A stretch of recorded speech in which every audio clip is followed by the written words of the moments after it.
still want to move them up to the top so we get the first opportunity to speak? Okay. Yeah, I'm gonna move another one too. Okay.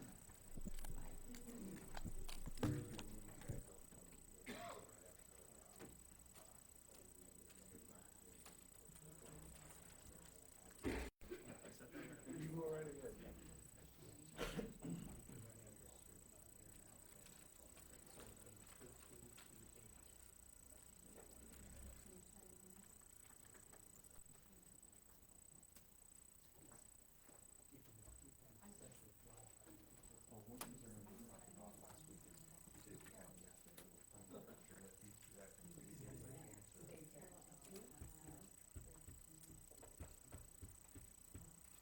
There's a schedule there.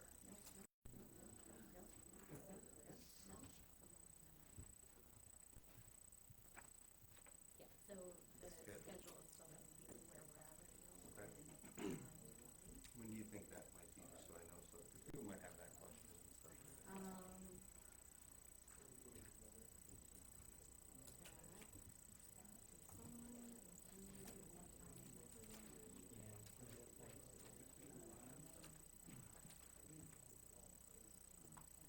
That might be my only question. Right. Because I know people are probably going to be helping them with that stuff, so just having an answer for you. When the master build up, I might be available. Oh, sure. Yeah.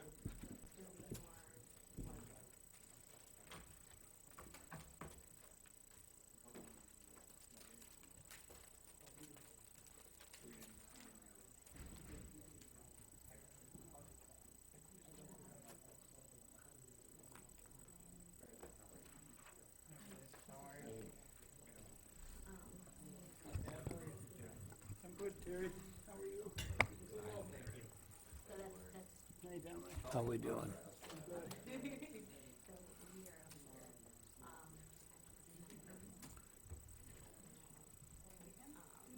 Am I out of your way enough? I think so, yeah. Once we actually get going, I'll turn this off and turn it back on. That'd be good. Well, it's not too bad in your eyes. Can't see. If we can turn that light off, why not?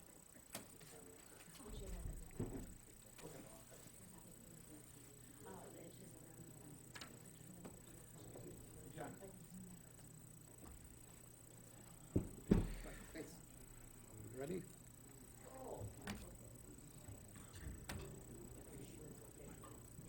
turn it up. Oh, thanks. Yeah, thanks. Ready? I think so. Call the Oglesby City Council meeting to order. Augubright is absent. Cullinan? Here. Curran? Here. Udis? Here. Rivara? Here. Pledge of allegiance. I pledge allegiance to the flag of the United States of America and to the republic for which it stands, one nation, under God, indivisible, with liberty and justice for all.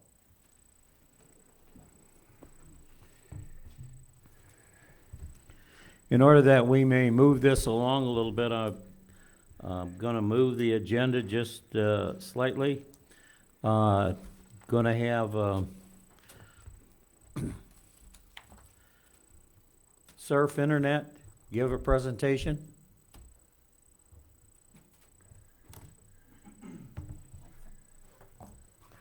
Jason, if you want to introduce those people, or How about we do the front one? So Surf Internet's the company we've been working for a while now. They're the ones we got the pole attachment agreements every push with. So that my person I've been talking with is Jennifer McBride. She brought a team out here to give a presentation. If any residents or anybody has questions about some stuff, this would be the opportunity. Thanks. Thank you very much. My name is Jennifer McBride. I work with Surf Internet. This is my boss, Pat McCulley, and he's going to be walking you through a presentation that we put together for you as well. And then we also have Sharon Curlew, who's our outside plant engineer, and Corey Nelson, who is the construction manager, and when we start moving forward, you'll see a lot of him in the community. All right. So, thank you first of all for having us speak here in front of the town and the town council. As Jennifer said, my name is Pat McCauley, and I'm the head of outside plant construction and implementation for SURF. I have been with what is SURF Companies now for going on my 23rd year. And so I've been around for a while, as long as we've been doing, we started doing wireless internet back in the late 90s and have evolved to fiber optic in the last 6 years. So PowerPoint presentation that we put together just kind of answers some questions and talks about kind of what we're going to do. Interrupt me at any point in time with any questions. You know, we can take as long or as little as you guys want. I'll stay here and I could talk for hours if you really want me to. One thing I asked, so our CEO, Gene Cruzy, usually gives these presentations. He had a prior obligation this evening, and so the first question I said is, Gene, why are we going to Oglesby? And so, what the heck? Technical difficulties, I apologize.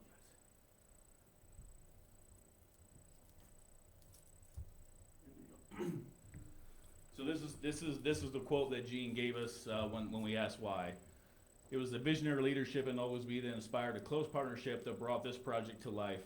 We're thrilled to be leading the next phase of this community's incredible transformation.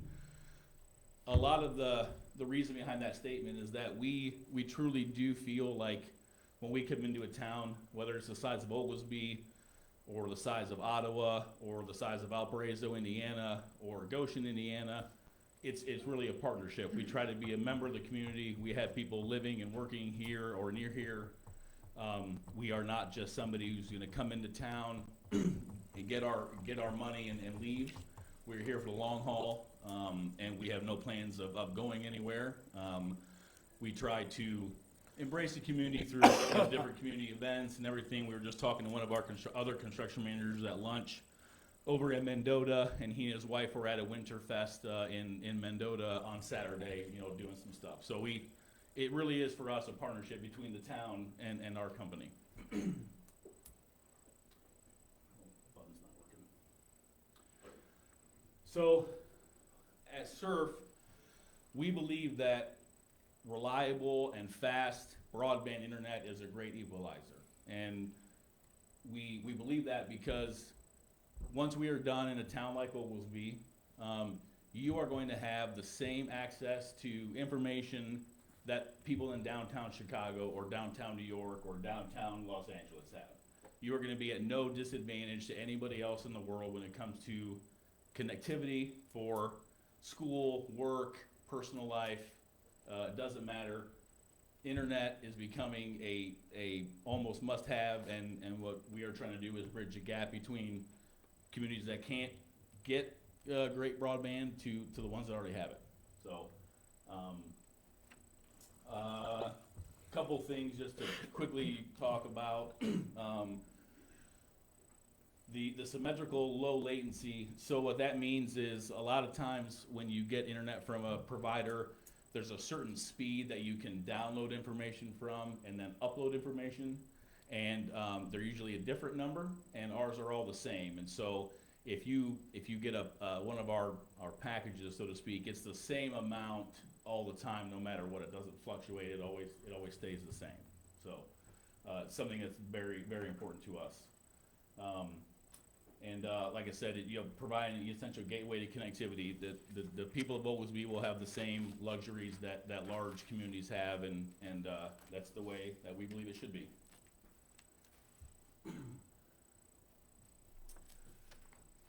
So a little bit more about fiber optic, gig fiber connections. What that really means, and kind of some mathematical numbers, is it's 20,000 times faster than your old style 56K dial-up modems that we were used to in the 90s, and then 25 times faster than your traditional like Comcast or cable internet. Some studies we've done, fiber communities are exclusive. 40% of urban U.S. Has access to fiber internet. Basically, it's not just the rich or the privileged areas. It's getting out into the urban and rural communities. So, in fiber homes, if your home has access to fiber optic internet, there are many studies out there that say it increases your home value up to 3%. So.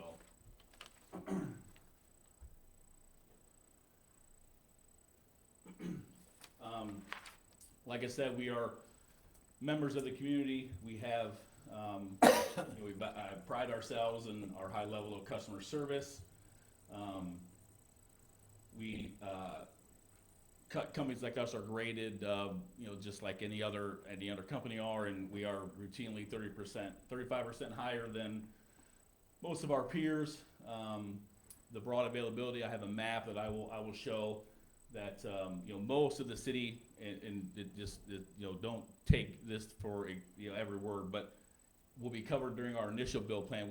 Our build plan will take some time, but initially it's going to cover the vast majority of the town, and then we will start to branch out as we get through it. Price lock guaranteed for life. We don't do contracts. I already talked about the symmetrical upload and download.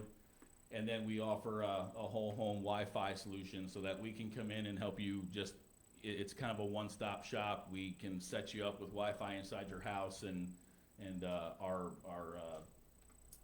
our installation team knows how to do that, and you don't have to worry about going out to another store and getting another piece of hardware. We can do it all for you kind of in one shot. Again, the local presence, we have local staff, local events, community involvement.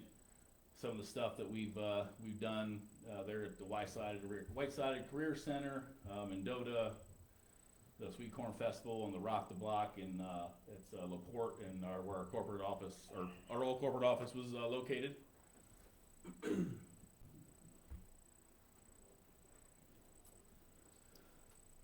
So some of the things that have come along and are continuing to grow because of high speed, reliable, fiber internet and fiber technology,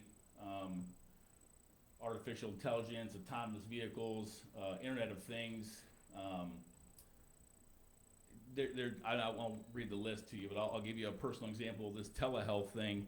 I currently going through some issues with my neck, and I had a complete and total conversation with my doctor on Friday night, and had a prescription called in between 6 p.m. and 7 p.m. that I could pick up on Saturday morning, and it was all just through email and the internet and through the app that our local healthcare provider uses. And so it's just amazing what is out there that having good broadband connectivity can give you an advantage to use. Gaming, if you're a gamer and kids, that's a big, I think one of the things that a lot of people learned from COVID was when you were at home and you had to be home like you weren't before with your wife and your kids and had to have meetings and stuff, how much the internet is such a big deal. And it's amazing how much bandwidth is needed to do just those simple things every day, and we can help with that.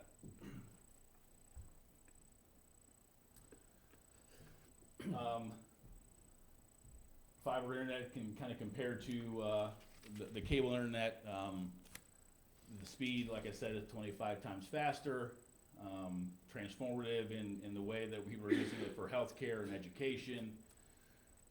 Latency is kind of a term that talks about how long it takes you to connect to something out in the world and come back. Fiber optic is transmitting at the speed of light, so the latency is extremely low and makes it much easier to use for virtual meetings and things like that for school and work. Reliability, the fiber optic, the way the fiber optic network is built, it's continuous, and there's never any interruptions, and you're never sharing anything with your neighbors.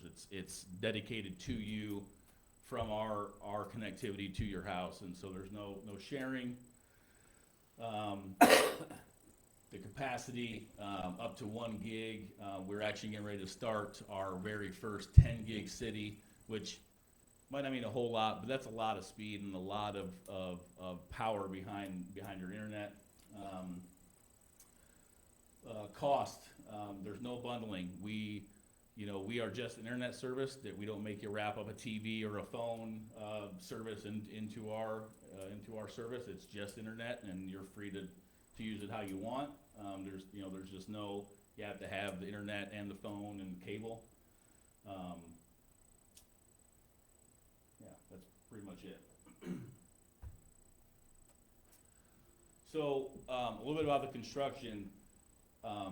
A lot of what we're doing right now is underground construction. Oglesby is gonna be a little bit different, hopefully, because there's gonna be a lot of aerial construction. And so, we talked about this already. The one person who's not here is George. He's our network engineer. This is the team behind the Oglesby project. So we kind of run through the different stages. So right now, we're still in the design stage, meaning that we've had people out in the area, kind of walking the streets, looking at things to figure out where the best place to put our cabinets and our electronics and things like that. I think Jared's had some conversations with people in this room about that. So we're still in that stage. That honestly takes the most time of anything, because there's a lot of planning that has to go in to make sure we do it right the first time and we don't cause as little disruption as possible to the residents. The permitting will come next. There's city, there could be state, county permits that we have to secure, and the marking of underground utilities happens during the permitting stage. We have people out there checking for utility easements to make sure we can get to everyone's property. There's certain places that it might be easier to go in the back of someone's property versus the front if there's a utility easement or something like that. Like I said, underground and aerial work, Oglesby will be a combination of both of those two things, which means that we'll have drills and excavators digging holes in the ground in the right-of-way and the easement, but we'll also have crews hanging wires on the poles that are owned by the town. So it'll be two different kind of paths. We're hoping that majority of it is aerial, because it's faster. The permitting and the planning takes a little bit longer, but the actual installation is a little bit faster.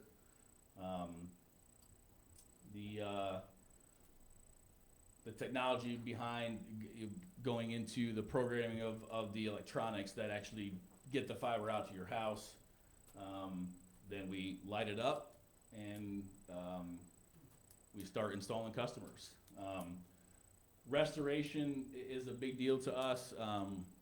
We try to have our crews do the construction and clean up.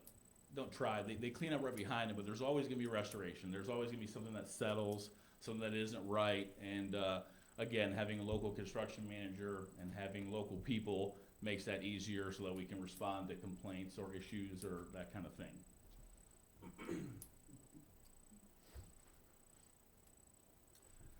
So there are some videos that we have. I'm gonna try to play them.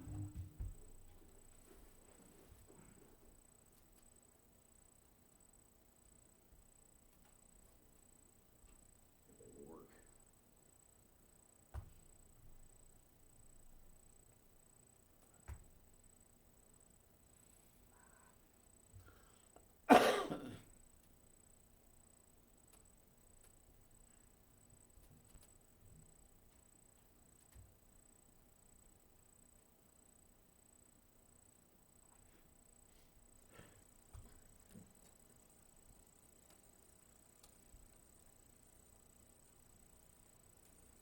Unfortunately, my speaker is probably not going to be very loud.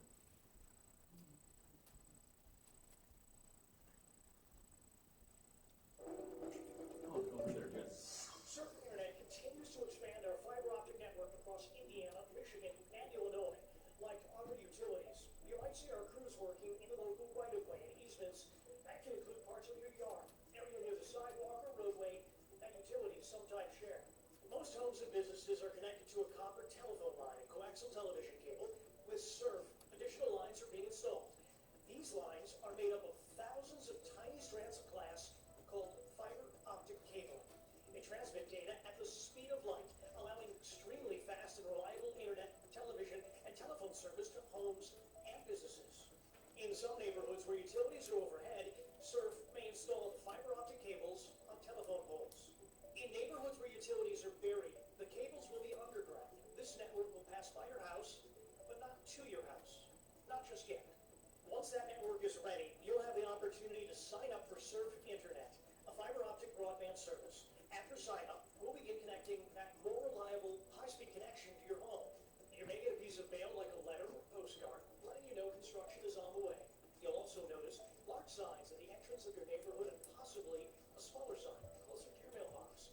Whenever possible, we'll contact residents personally, let them know when construction begins, and we will do everything possible to minimize the impact to your property and community. Once construction is complete, your neighborhood will have access to some of the fastest broadband in the world. To see if you can get our service, visit surfinternet.com and select the check availability tab at the top. We are Surf Internet, and we look forward to giving you faster and more reliable internet. I think there's one more. Surf Internet continues to expand our fiber optic network across Indiana, Michigan, and Illinois. Like other utilities, you might see our crews working in the local right-of-way easements. That can include parts of your yard, No, area hold on. inside I apologize. that utilities sometimes share. Oh my gosh.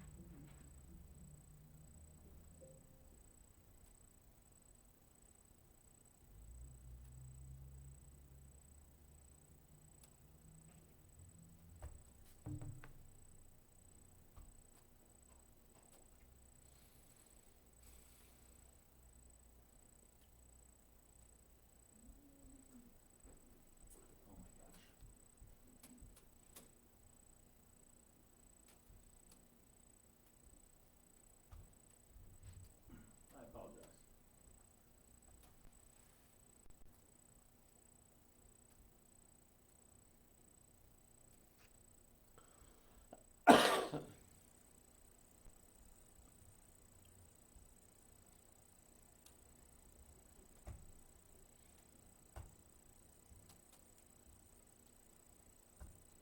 There we go, okay. So this is a little bit more, the two different kinds of construction. Like I said, in the video said, the aerial is all up on poles. We'll have trucks in the alleys and on the streets, be combination of bucket trucks and people on ladders, attaching to the existing infrastructure. The bury construction is a combination of what's called a directional drilling machine.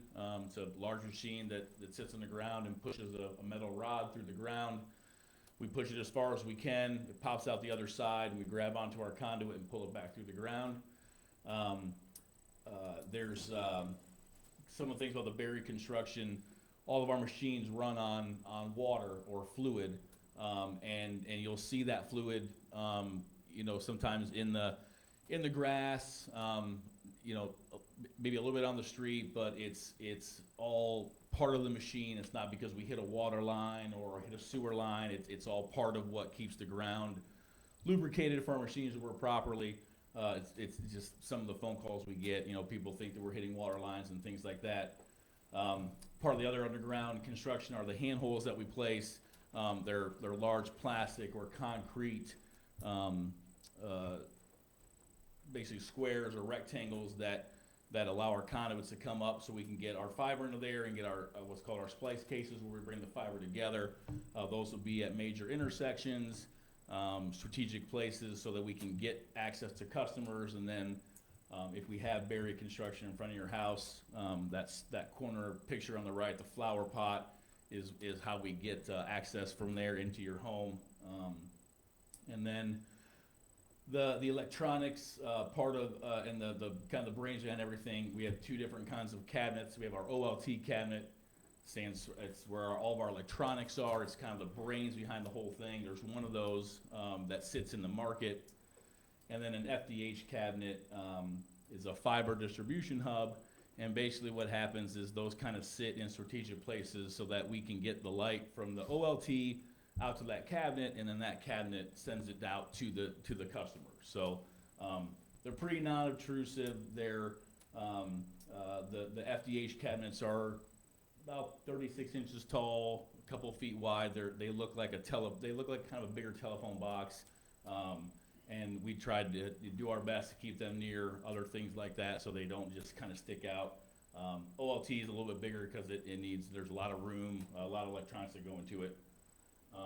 But you'll see our spools of conduit and our spools of fiber, sometimes sitting out if the crews are working, and they need to drop something off so they can go get something else, or they may be working down the road, and trying to kind of keep things moving. This is very hard to read, but this is a very high level view of our plant. I actually have handouts. Did you grab a little laptop? Okay, good, sweet. I have a bunch of handouts if anybody would like some that has this presentation and this overview. But basically, you can see we're still in the design and we're kind of figuring out all the poles. And if everything goes to plan, we want to start construction sometime in February, March timeframe. So that's kind of our goal.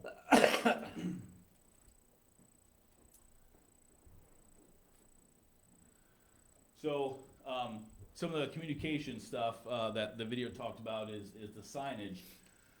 So we'll do a number of things. Number one, when we get ready to start breaking ground, start actually doing construction, we'll send a letter out. Talks about some of the things I'm talking about today, has some links in there. You can go to our website and find out about our construction methods and some other things. Kind of just says, hey, we're getting ready to come to your area. And then we will have these intersection signs and spool signs that talk about Surf Internet, where we're coming, and we kind of do that by phase. And so those FDH cabinets I was talking about, they can service a couple of hundred customers, and so we try to do our build based on those cabinets. And so we'll focus on one FDH cabinet or one serving area that we call at a time. So we'll put these construction signs out a couple weeks before we actually start construction, so people in that area know that we're coming and to kind of expect us. All of our contractors are supposed to have SURF authorized magnets on their trucks and trailers. It's getting harder and harder these days. Those trucks are not made out of steel so much anymore, and there's lots of trucks out there made of other material, and so we're trying to come up with ways to make sure they're easily marked. And we try to put signs on all of our reels of fiber and reels of conduit so that you know it's us, and so you know who to call if something's number one in the way or needs our attention, or just that the people who are working in your front yard are from Surf and not somebody else. So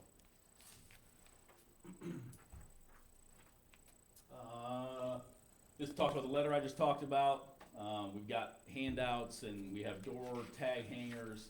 And then, like I said, we have the letter that gets sent out to all the residents inside that serving area.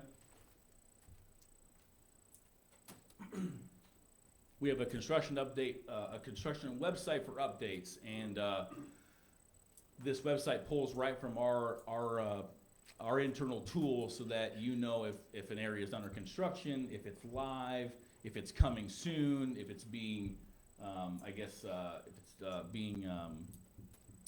decided on or whatever.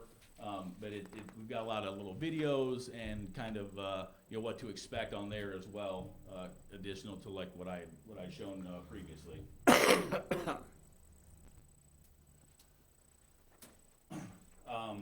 Again, like the video said, we have our check availability spot on our website. Our customer service team, our main customer service team is located in LaPorte, Indiana, but we have remote workers. We have an office in Coal City, and where Corey mainly works out of. Our customer service people in that office. We have some people that also work remotely, and then we have sales agents, both internal and external, that once we get an area lit, an area live, they will go out door to door or in the community and at events and help people sign up and get connected.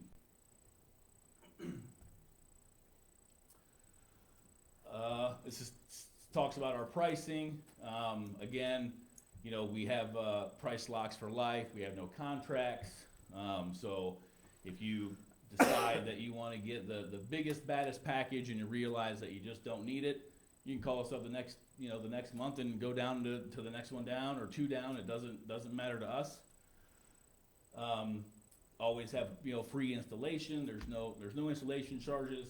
I talked about the home Wi-Fi system, and we do offer a voice option for people who do like to still have that phone that they can pick up. It's called Voice over Internet phone. So it uses the internet, but it is an actual phone instead of a cell phone. That's all I have.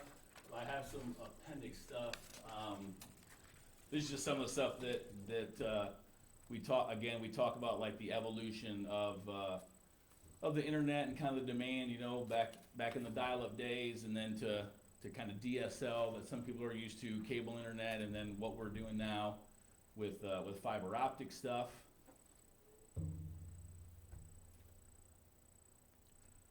This just talks about some of the things in people's homes that are now using the internet. Light switches, your furnace, your Wi-Fi, your security systems, just garage doors and all sorts of stuff are using internet now, and having good reliable internet is the key to doing that.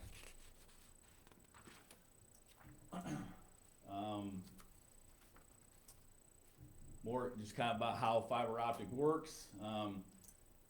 It uses what's called an optical line terminal to convert the signals, because fiber optic is all light.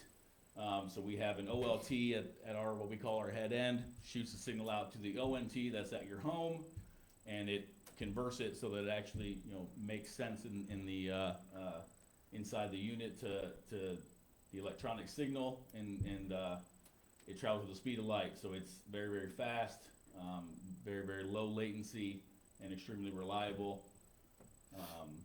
And it talks about the most networks being deployed are a gig, and some of them 10 and up to actually 100, like where we get our bandwidth from, for instance, to get the internet service to our customers is a 100 gig ring between all of our communities, so that we have enough capacity to take care of all the customers.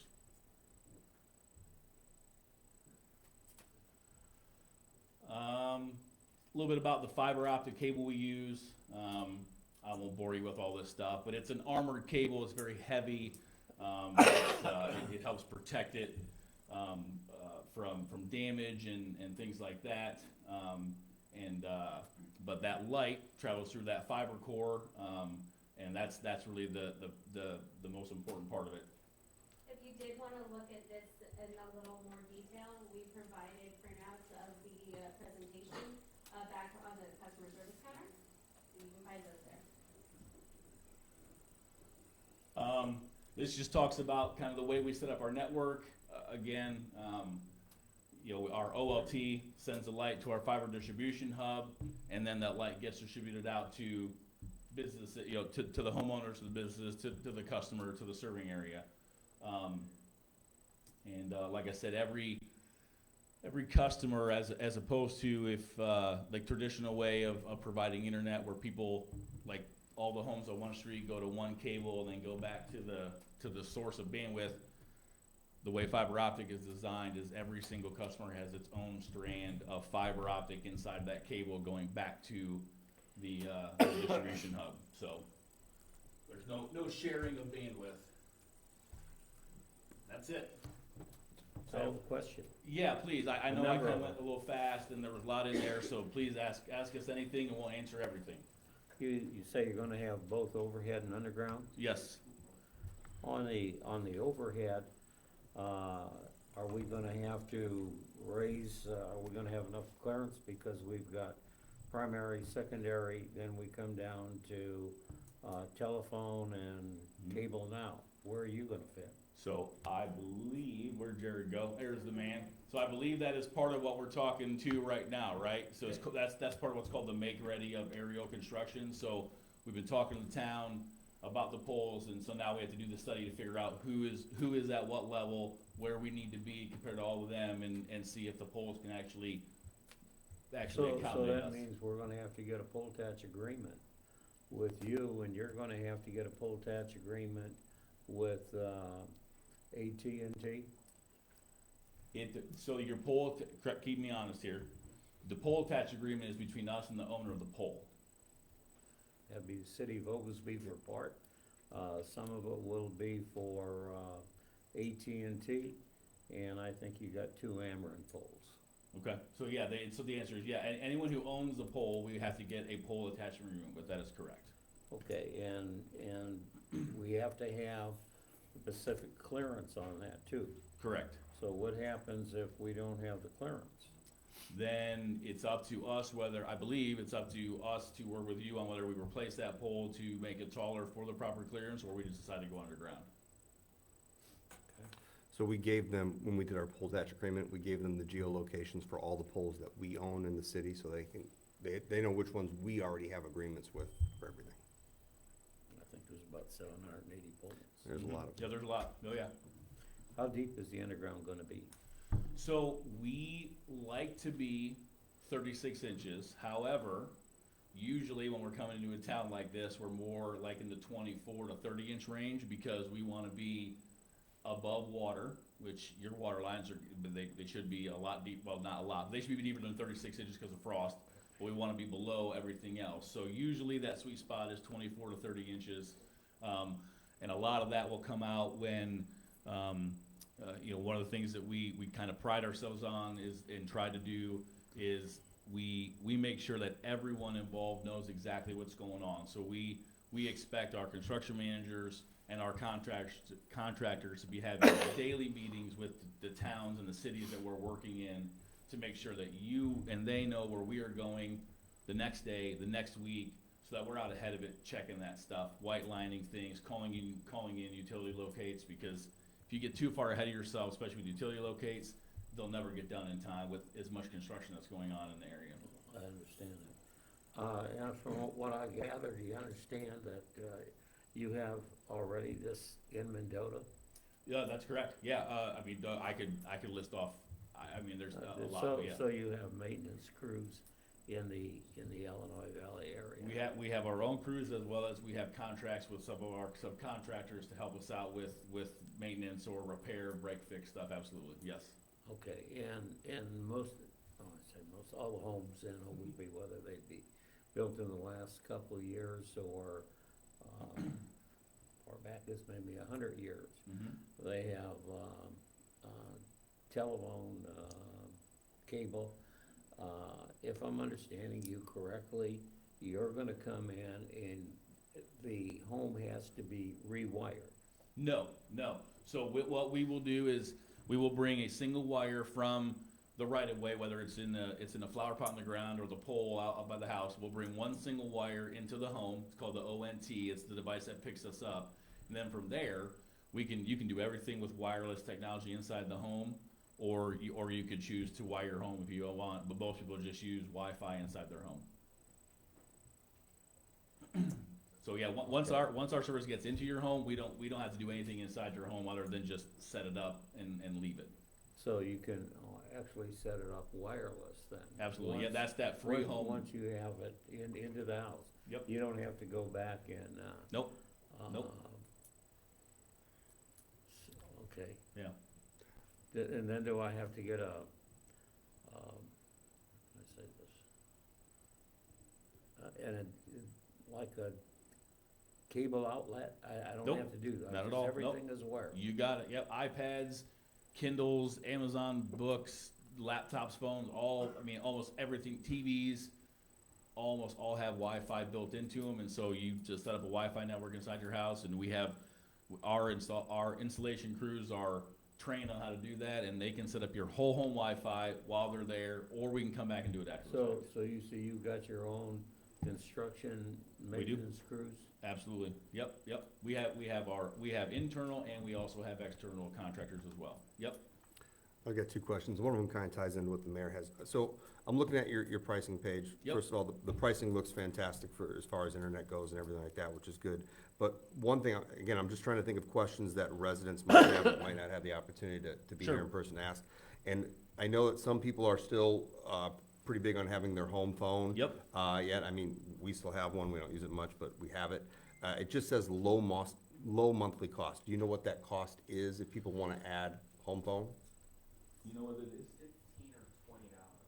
I was gonna say, I know that I was gonna say $9.99, I honestly can't remember, but yeah, it's 15, 20 bucks a month. And the other thing you can do is, say you have a traditional phone from Frontier, AT&T, whoever, you don't have to lose that phone number. There is a way that you can call them and say, hey, I'm switching service, I want you to give this company my phone number, and then there's like a short period of time where they port the number from them to us, and then you can keep your home phone number and nothing will ever change. Okay. Yeah, 'cause I know there's a lot of stuff going on with POTS lines right now that's starting to go away and everything, so, okay, good to know. And the next question was, a little bit ties in with the mayor talks about, I never really asked this question before, but the location in home for, you talk about this Euro device. Yep. Because generally how, for cable, let's say, homes that might have been cable ready, they had the cable lines put throughout the home. Sure. Obviously with the fiber, that's not gonna be the case. So is there any concerns about that Euro device where it meets into the home, being able to make sure it can get that Wi-Fi signal out to the rest of the areas? Has that been an issue in the past? You wanna speak to that a little bit? You've seen it a lot more up front. up close That's a and great personal. question, Jason. If a home is wired, let's say with Cat5 Ethernet, Mm-hmm. that's what we're converting our fiber to, is Cat5 Ethernet. The Euros are, actually, you can create a mesh network, the entire home wirelessly. So you can put a module at one end of your house, another module in the middle of your house, and keep that Wi-Fi range and capacity even throughout the entire home, so you don't have those dead spots, or works here but doesn't work in the back bedroom. Okay. So it uses like a hub technology kind of Basically, thing? yeah, so like, Mesh type network. yeah, so let's say this is our house, right, and our fiber comes into this corner. The very first controlling Eero would go in this corner, and then say, like Corey said, you put one in the middle of the house, they're talking to each other wirelessly, they don't have to be connected to each other with any kind of cable other than a power outlet. They see each other, they talk to each other, and then if you're a really big house, you got a third one upstairs in your second floor, all three of them are talking at the same time while they're talking to your devices inside your home, no wires needed. Do your Euro devices have Ethernet connections in the back? 'Cause I know They there- do. Okay, 'cause I know Yep. there's some people that'll have, like, for mine, for example, we Yep. have, our Wi-Fi hub has whatever. Yep. But then the main computer of the house is actually plugged into it physically. You 100%. So that can still Yep, do that. That's Okay. what I do at my house. My TV connects right to the back of my Eero along with my whatever else it is, and yep, you got it. Now, how much speed do you lose, right here? Oh, How much, sorry. how much speed do you lose when you go from your fiber optic to the Ethernet? Sure. I wanna say the Eeros are a couple of hundred megs probably. It's a couple hundred megs, it does vary on the device itself, Yeah. what its capacity of. I wanna say the current Euros that we have are 600 or 700 meg wireless capacity right now. So what that means is if you do a speed test, your Uh-huh. Eero is always gonna see and pull a gigabit of speed or 1,000 megabits per second. Okay. You do a speed test on a fairly new laptop or a fairly new phone connected to Wi-Fi, it's gonna see somewhere between 400 to 500 to 600 megabits of download and upload, just depending on the device. Okay. So, yeah. So my next question has to do more with the infrastructure. Okay? I kind of understand the layout, I think. These fiber distribution hubs, Yep. how many homes can they service? Sure. So our standard design is one cabinet can do about 350 to 400 homes. All right. Now, that's very dependent on the way the network is designed and like how many fibers we can get back to that fiber distribution hub. So where's Jerry? Sneaking behind the pole. How many cabinets are there, and are we that far along yet? Not quite. Okay. How many residents? How many people live in Oglesby? 19, there's 1,900 homes. So I'm gonna guess that we're probably gonna do 5 and 6, somewhere in there. Yeah, yeah. Because like in an ideal world, like we would like to get 350 back, but just because of the way the roads are, the way the fiber optic has, it In doesn't always. neighborhoods, how many homes are in neighborhoods? stuff like Exactly, that. yeah. So Okay. we may have a cabinet that only has 80 homes attached to it, and then another cabinet, several blocks away that has 250 homes Okay. attached to it. Makes sense. Yep, Thank you. yep, of course.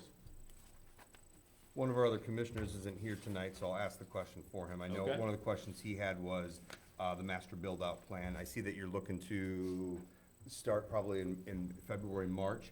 Do you know when that master build-out plan might be available, so Yep. residents can be aware of that Yep. and kind of know when they're looking to come? So, yeah, once we finish finalize the design, so to speak, then we can send that out to the masses. Now, I would also just kind of with an asterisk, take that with a grain of salt, because, we could have the best laid out plan in the world, but something's gonna change. You know, we're gonna find a gas pipeline that we didn't know about was there. We gotta switch to the side of the road, or something's gonna delay us, weather, or, you know, who knows what. But generally speaking, after the final design, after we know what we're doing and what exactly we're building, we can lay that out, and we can stay pretty close to it.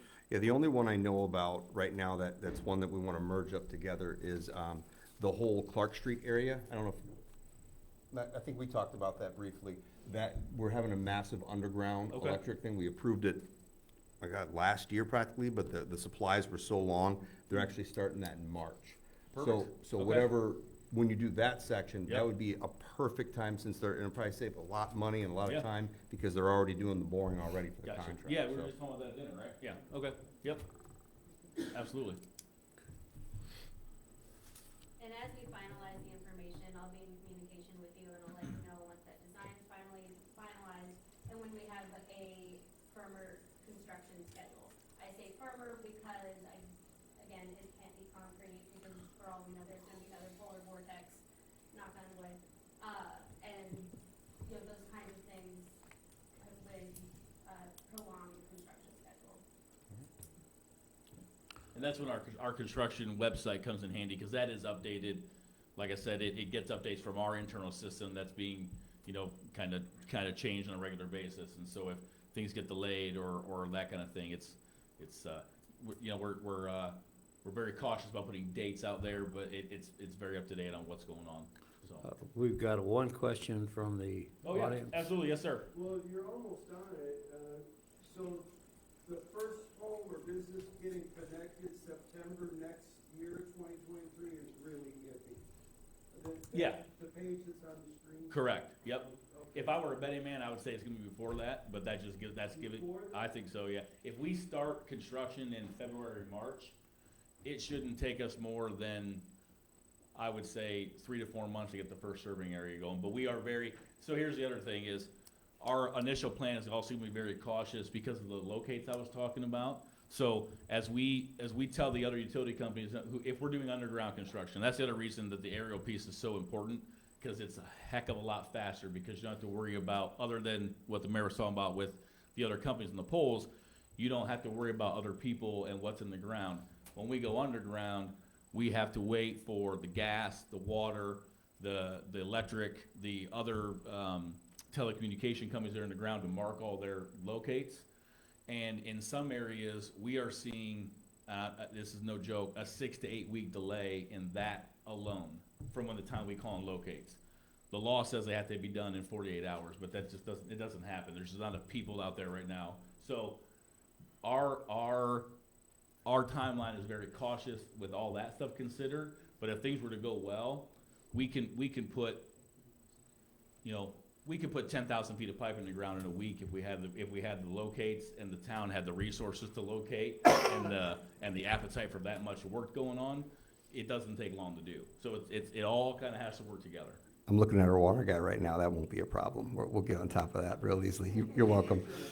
I was gonna say, somebody knew I was talking about when I was talking about locates. I saw the smirk. We Yeah. control all the locates in the city except for Ameren. The gas is the only one that we don't have, but all the other ones, we at least have, so we're gonna Sure. work.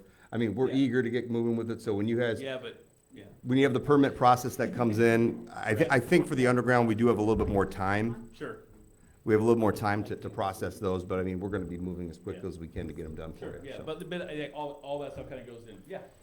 Well, is this packet online to download? It is not currently available online. And the other question is, are you looking for commitments from residents and businesses to go in a particular direction, or are you just gonna do the blanket the whole time? So our intent is to blanket the whole town. So if I understand Jared correctly, the OLT cabinet I was talking about is literally going across the street. So we build from our light source out. So, again, once our final design comes out, we will actually number the areas like 1 through whatever, and they will be, if we do it the right way, they'll be in sequential order, so 1 will be first, 2, 3, 4, 5. And so my guess is that 1 will be kind of like this general area, and then 2 will kind of be this way.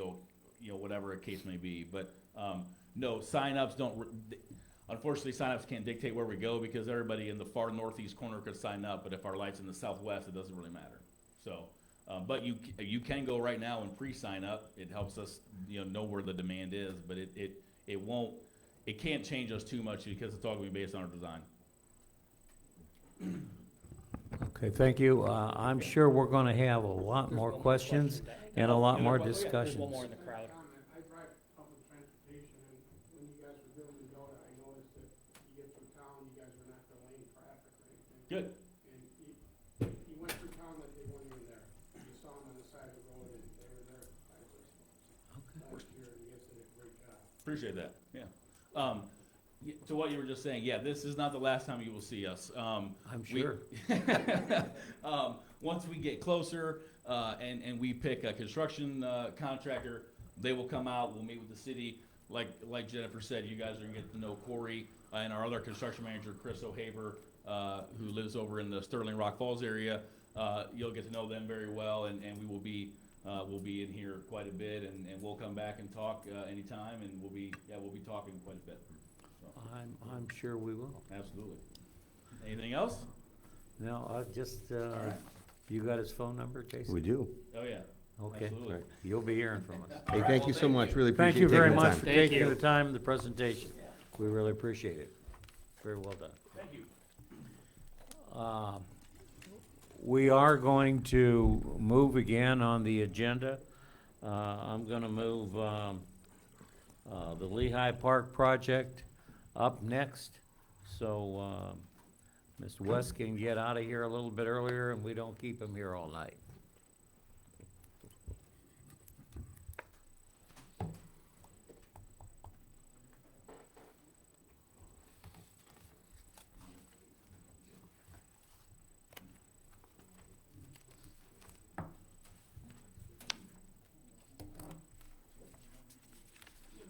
Yes.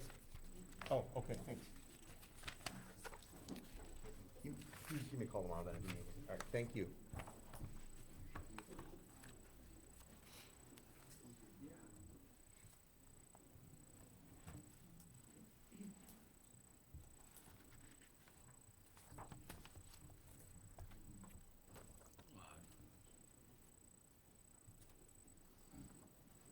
Thank you all.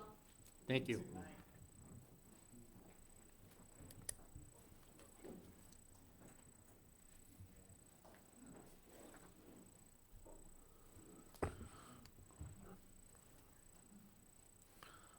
Wes, you wanna come up here and give us a little, just let us know let everybody know on, what we're doing at Lehigh Park. We're doing some great things, It has been really great. Everything's coming together really quick. That's good. The project's moving along. Mario's been a great help. He's been out there doing a lot of work on clearing out the course. We've got a really nice design laid out. I don't know if you guys even know disc golf. I don't know how back and far I need to go to tell you. Disc golf kind of came into the area, into the Illinois Valley in about 2010 with IVCC's disc golf course. That was actually my first install. We put that course in, if you've been out and played that course. And then we've since then put in the one at Baker Lake in Peru, and the Mendota course has one. There's a course in Streeter. So it's disc golf. It's a pretty cheap sport. I guess if you guys know the sport, right? If you played it. You can buy discs about anywhere. It's growing like crazy. Second fastest growing sport in the nation right now. So there's courses everywhere. And I have to say, this course that we're putting in at Lehigh is going to be spectacular. It's going to be a really, really good course. With all the ones that I've worked with, I'm the most excited about this one. To play it. I'm selfish. I'm putting in a course that I can't wait to play. I think it's coming together really well. I've given a lot of tours to a lot of disc golfers in the area. I take them out, show them the course, ask for things that they're looking for and things that they see, and everybody's just really excited about it. We probably can be pouring concrete tee pads kind of pretty soon. I don't know And that's where I just need some help with you guys. There's a little bit that we need to get cleaned up out there. Most of the course is kind of laid down, laid out. I know if you've been out there, you've seen poles in the ground and flags on the ground. That's all tee pads and baskets and where things are gonna go. I've got everything measured. I've got all the stuff laid out really well. But I'm kind of open to answer any questions that you guys have. If you have some questions about the course or what you'd like to look at, or ideas that I have. In looking at your, there's a list of remaining things that you need help with. Yeah, I know we've got to clean up the brush. We're looking at we have been looking at making a parking lot on the, northwest corner, if I'm correct. We were looking to do that in any event because that's the only way to use that shelter down there, and I know we have to get some electric in that area. That's just a matter, but there are some things that we're gonna need to get some estimates on. We've got a couple of dead trees leaning that need to be taken down. I don't know if we can do it or if we have to get a tree crew in there. And some small walking bridges. Those are kind of things that I think we want somebody with some expertise to build. I don't want somebody walking on a bridge and falling off or going through the damn thing. That's right. And these are pretty minor bridges. I built the one at Baker Lake, and I'm no expert, but it's been 5 years and it's been a fantastic bridge. So it's small. Usually there's just a little ravine that would be a small ravine. I'm currently walking through them just fine, but for convenience, it would be nice to have a little something more stable. Very minor. I think the one I built at Baker cost a total of $200. So we're not talking anything major. Well, that was okay, triple that. I forgot. But so not anything major in terms of that. We're not talking major expenses. Building the staircase to the number 17 T-pad would be a little bit more work. Right now we just scramble up it, but it would be more convenient if there was a little steps to do out there. And that's where I would like to meet with somebody that could come out and give me a better idea of what needs to be done for that. So, one of the reasons it's on the agenda here is I had so let me back up. About a couple months ago, I found out that there was some work being done on the on this course, and I didn't really know anything about it. So I went out there and had an opportunity to meet with Mr. West Black here. Very kind, was able to walk me through the course. It's very cool. First of all, thank you again for volunteering your time and talent to be able to help us with something like this. I think it's very cool.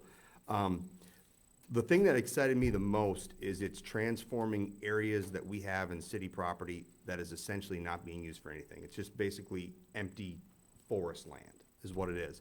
So we got a chance to walk through it. It looks really great and stuff. The bridges that we're talking about, just so people don't get spun up, we're talking like 4 or 5 feet. Yes. Yeah. So what it is, it's these areas that had natural ravine areas they're talking about. So instead of having to walk down and step through the ravine, we're talking like a 4-foot long, probably not even the length of this table. That's how small they are just to get through some of these areas. It's a very rustic area. One of the reasons, so I got a big email that said they wanted all this kind of stuff and to do more things, which again, I'm fine with. But the concern I had was I didn't want to necessarily go ahead and say, let's go ahead and approve that because we haven't talked about it at a council meeting yet. And I thought that would be important to do here to get everybody on board, see if they got any questions, concerns. Again, I don't have a problem with employees from my department going down to help that out, but I just figure if they're gonna be working in areas that are not their primary area of focus that the city taxpayer pays them, we should be talking about it here first to see if we want to approve that, and then I don't have an issue with that. Again, I don't know if I share the same level of enthusiasm about disc golf with you. I know you're very passionate about it. I don't know if it's necessarily going to bring thousands or hundreds and hundreds of people to Oglesby, but I do believe it will bring people in some regards. And as we've talked before, I think this project, along with lots of other little things that we can be doing, the volleyball courts, the bocce ball court, the pickleball, all these kinds of things can make Oglesby an outdoor area for people to come and enjoy, and that's one piece of the pie. So I thank you for that, but I didn't know if anybody had questions or concerns about stuff. I just wanted to make sure we talked about it here first. No, I think where I'm at with the Jason is if you have, service down somewhere with your electric department, then obviously I want your guys working on electric projects. But if they're slow and they don't have anything that's pressing, as long as it's city work for city gain, I'm all for it. Yeah, and that was my concern because, obviously, as you know, there is an infinite amount of work that we have in our electric department to do for stuff. So having employees working on things other than electric, I just want to make sure that we're talking about it here first. And obviously, there's a priority that takes precedence. Well, I think this thing actually got started because we had a brush hog in there to take care of the clearance on the 34-5 line that went to Bootsy. And your people were the only ones that knew how to operate it. Correct. So it was kind of taking advantage of an advantage we already had. What the mayor's talking about is there was a brush line that we had to clear in the Bootsy property, and since we already had the equipment here, they took advantage of that opportunity and used it to clear the area for these, for the areas that's in the woods that would not be normally used for anything else. So, for those that haven't had a chance to go take a look at it, it does look really cool. It really is impressive. It was a beautiful picture of you could see the river. I think when you were there, we couldn't. I couldn't see the river. Yes, you can definitely see the river now. The leaves are off and it's opened up. I'm like, this is a spectacular view that no one's got to see up until this point. Well, maybe, I'll tell you what we need to do is sit down with Cully, JP, you kind of decide, what work the city can do because that keeps our costs down. What projects or what's part of this do we have to get a contractor in here with a little bit more expertise to get it done? I want to get it done as safely as possible, and keep the cost down. I just got a question. I was down there, I walked through there, I see they clearing a lot of that brush out, but, I know there's a lot of old trees down there. How much of that are they gonna be removing? Are we gonna remove the old trees? Well, I don't know, at We've- disc golf, At this point, we've only cut down dead trees. yeah. Yeah, and that's our goal. We wanna Okay. leave everything else up. How many holes is that, like a disc 18. golf? It's an 18, what we've got out there is an 18 basket course. Okay. And then we're having 2 tee pads, cause you get a twofer, all right? That's right. And, so you get 2 tee pads to 1 basket.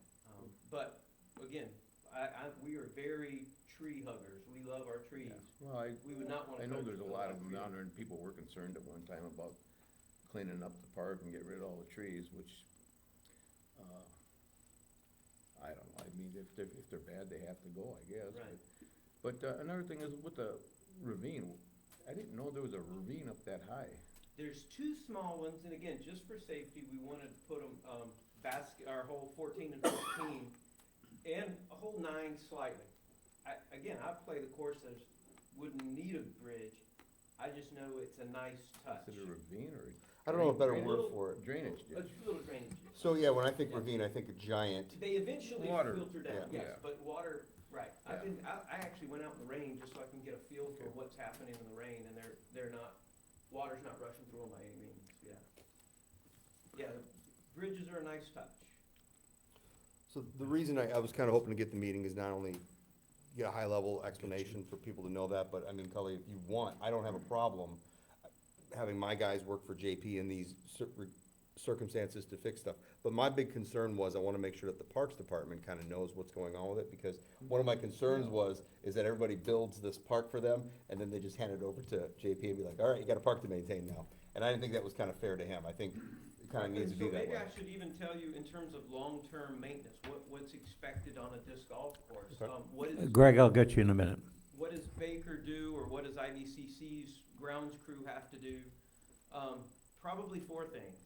They would mow the course, but most of our holes are in the woods, so you wouldn't have to do any of the mowing. We would be talking about mowing out where you mow anyway, so no additional mowing, but there's some mowing that would have to happen. We have out at IV, we have 11 garbage cans. We like to keep our place clean. We want to make sure that you have a place to put your garbage. Those would have to be emptied. You'd have to spray for poison ivy. That would be another thing that would just have to happen, you know, just in terms of that.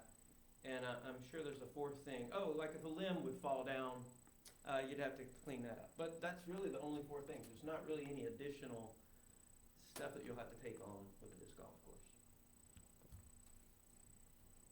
Yeah, it's pretty much self-runs. I mean, it's not like a ball golf. We just said, Greg? Is there a design, I have not seen a design plan of the boundaries of this thing. Is it in the old scout camp? And does it go down the hill to the canoe landing, or is it like at the canoe landing entrance, that woods up to Lehigh Park? And what about the cliffs that are kind of in the general vicinity out there with the waterfalls? Are you in there? I'm not as familiar with those places that you're mentioning. I knew there was a Boy Scout park out there, but I'm not really sure where that's at. More towards that way, but it doesn't go waterfalls.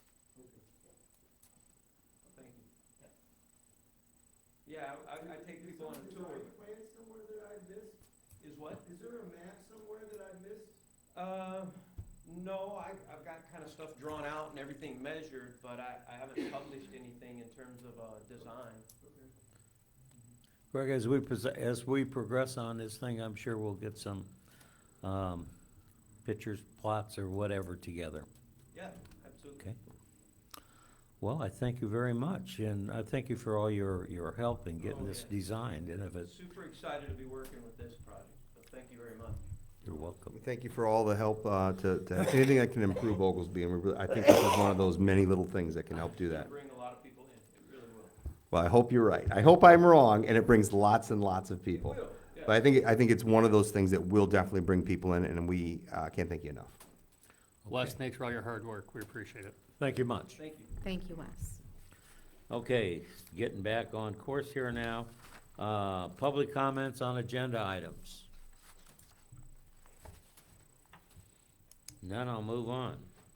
I need a motion and second to approve the minutes of the November 22nd, 2022 regular meeting. I'll make a motion to approve the minutes from the November 22nd, 2022 regular meeting. Second. Cullinan? Aye. Curran? Aye. Udis? Aye. Rivera? Aye. Next is I need a motion and second to approve the bills in the amount of $802,588.89 as presented for payment.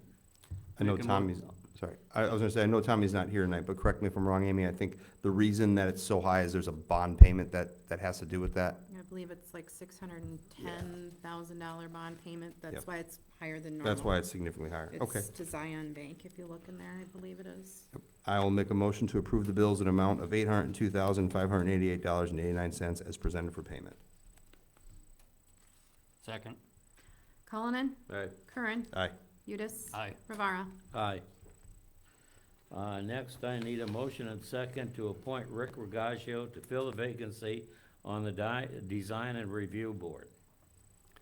I'll make a motion to appoint Rick Regazio to fill the vacancy on the Design and Review Board. Second.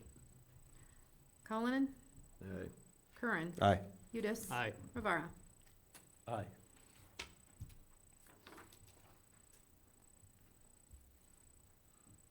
Okay. Next one I got is, to approve the 2023 raffle license application for the Oglesby Firefighters Association. I'll make a motion, we approve the 2023 raffle license application for the Oglesby Firefighters Association. Second. Cullinan? Aye. Curran? Aye. Udis? Aye. Rivera? Aye. Next is on the agenda. Approve lease of 10 cameras from the Frock Camera System along with a 2-year contract in the amount of $55,100. We had discussion on this last meeting. Anybody have any questions before I make a motion? I think it's a good thing. I'll make a motion, we lease 10 cameras from Flock Camera System along with a 2-year contract in the amount of $55,100. Second. Cullinan, Aye. Curran, Aye. Udis. Aye. Rivara. Aye.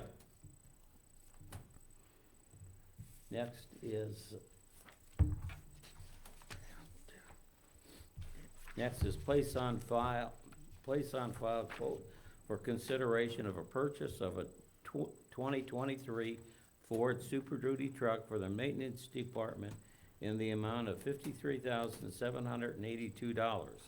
This replaces a 2004 Dodge with 100,004 miles on it. We use this truck to plow the alleys and parking lots and et cetera. The other one is starting to nickel and dime us to death. So I don't have any concerns with, obviously, it's a special truck because it's unique. It does all of our plowing for our alleys and our city parking lots and things like that. I just know that we talked, I think it was earlier this year, about all of our truck replacement policy and stuff like that. So most of the other city trucks are all kind of the same. I know this one's a little bit more unique. My only concern is if this was one of those trucks that was already in our schedule to replace this year. If it is, then I see no reason why we wouldn't replace it. If it wasn't, I just want to make sure that that was considered. I don't know if that was the case or not. Was this If brought it up was- before, John? It was scheduled to be replaced. This one was, so when we talked, whatever it was, I can't remember if it was, I want to say it was like March or April or something like Yeah, that. it's the oldest truck we got in the Yeah. fleet. So this one was already planned to be rotated out this year, then I Yes. have zero problems with Probably that. should have been the first one routed out. I I think, agree no, I think with we had you, Tully. I think we had a 1994. I think that's what, I think that one got rid of first, but, Well, that was, yeah. so, I don't have an issue with it then. Need a motion to Um, place on? Basically, does anybody wanna know anything about the vehicle? I mean, you know, the reason the price is a little high is because of the inflation we're going through. And, it was a little bit cheaper before, but, with the cost of everything going up, it did tend to raise the price of the truck, but, I think about $5,000 or $6,000. probably a little more than that.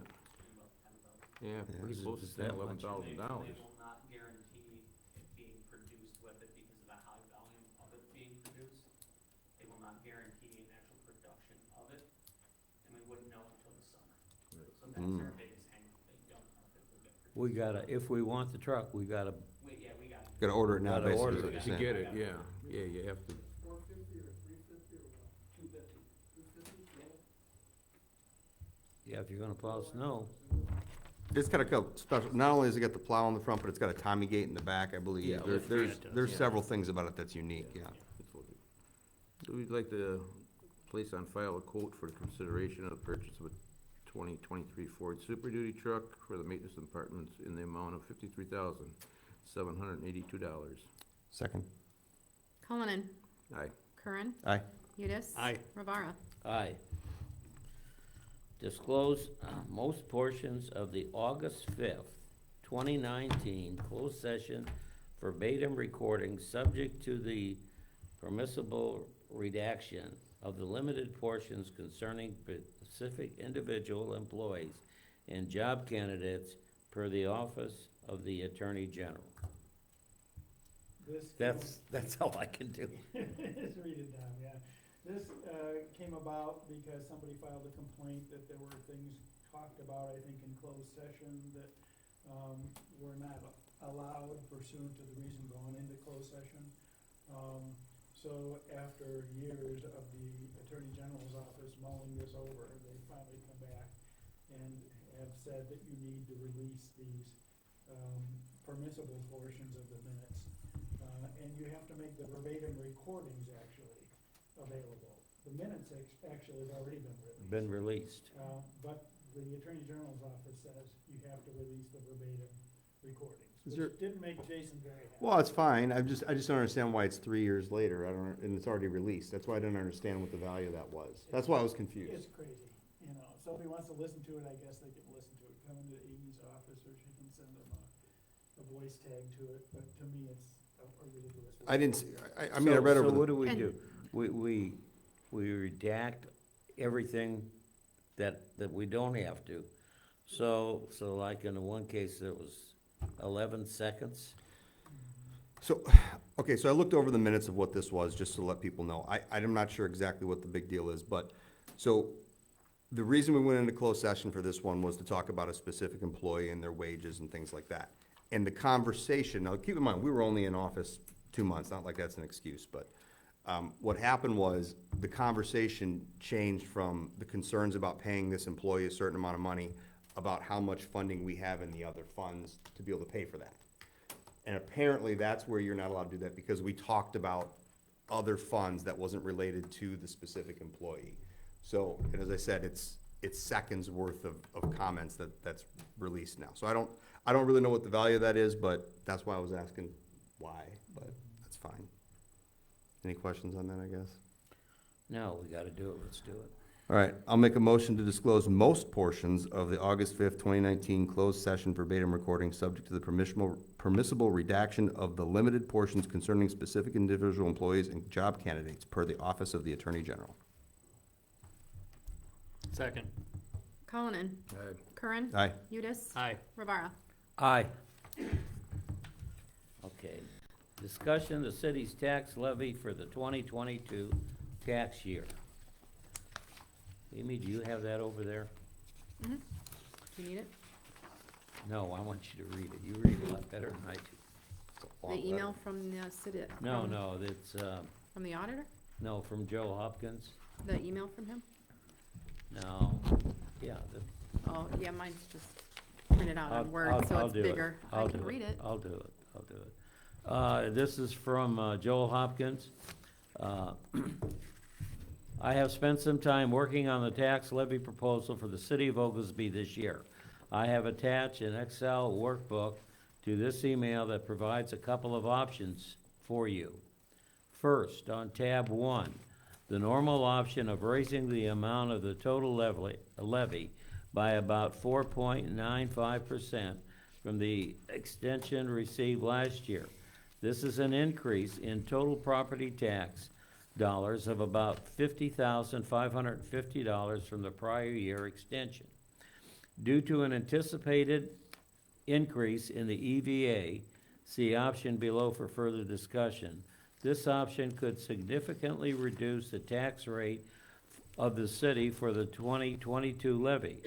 I have made increases to the line items that we typically maxed out, corporate and police.